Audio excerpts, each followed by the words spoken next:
Hi, this is PR Sundar. Welcome to Post Market Report sponsored by Delta.Exchange. An announcement. So, coming Saturday and Sunday, there's a workshop in Bengaluru. Those who are interested can contact our office. Contact numbers are given in the description. Coming back to the market, so it's a fantastic market. Number one, for the first time in May series, Nifty has not reversed. Every day, Nifty in the morning, if it goes higher, it used to fall 200 points at least, or in the morning, if it goes lower, it has to recover at least 200 points in the afternoon. And only last Friday, it was a 150 point fall. But today, nothing of that sort has happened. The gap up sustained. So that's one significant thing.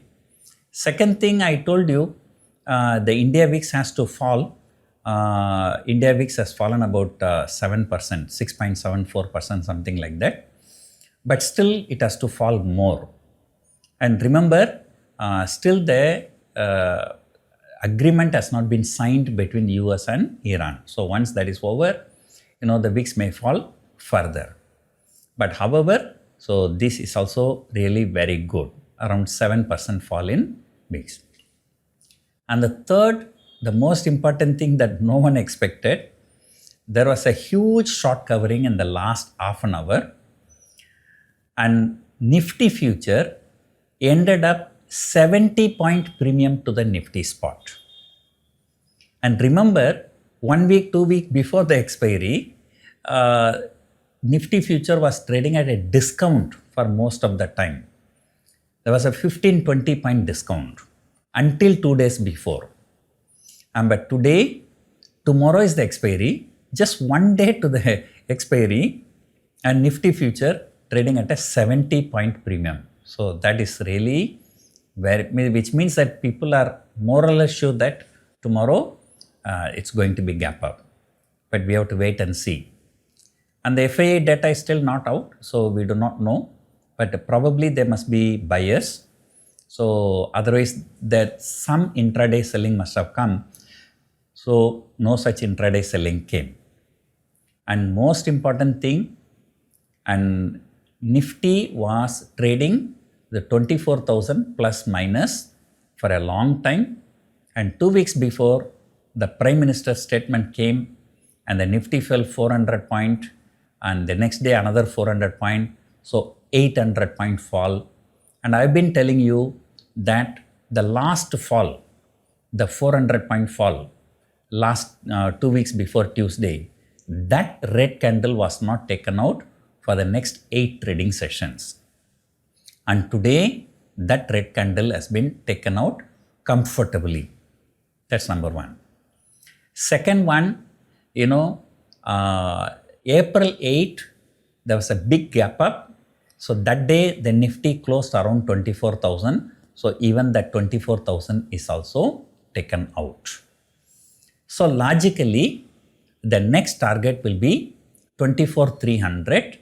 So that is a 50% Fibonacci retracement of the fall from 26,400 to 22,200. So forget about whether Nifty is going to go to 24,300 or not. So the fall in the volatility index, so it has really given good profit. And the call premiums did not shoot up much in June series, but put premiums have crashed like anything. So that is something very, very significant. And today, the Bank Nifty has hugely outperformed the Nifty. I think at some point of time I was checking, if Nifty was up by 1.3% and the Bank Nifty was up by 2.3%. And there was a good short covering in HDFC Bank and ICICI Bank. And today, all sectors have done exceedingly well. The only one sector that was not doing well is the FMCG. So, we have to see how far this Bank Nifty is going to recover. But remember, the Bank Nifty all-time high, I think it's about 61,000 or something like that. From there, it came very much. And now, today, Bank Nifty crossed to 55,000. So number one, overall the market is not bearish, but technically it is not bullish also. Nifty will have to cross 24,400 for technically long market. But let us hope that this Iran issue settles down further. Some kind of agreement happens between US and Iran, and then we hopefully recover more from here. So anyway, tomorrow is the expiry, so let the expiry go. Then I'll give my view about June series. So for the time being, we can assume that the June series will be trading between 23,000 and 25,000. So let us see what's going to happen. So hope you enjoyed watching this video. Thank you for watching.